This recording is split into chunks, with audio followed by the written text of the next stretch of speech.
Hello guys, kilala niyo po ba ang halaman na to?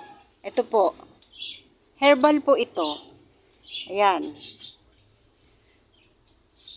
Ang dami po kasing tumutubo dito sa amin yan. Ayan po.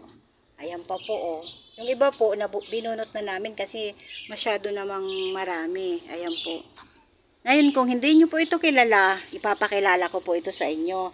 Ito po yung sinasabing serpentina. Ayan. Yan po yung ginagamit ng mga may diabetes. Sa high blood po, okay din siya. Ayan po.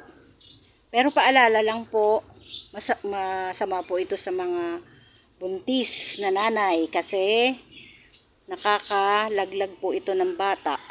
Kasi sobrang pait po niyan. Ayan po. Ang dami po niyan dito.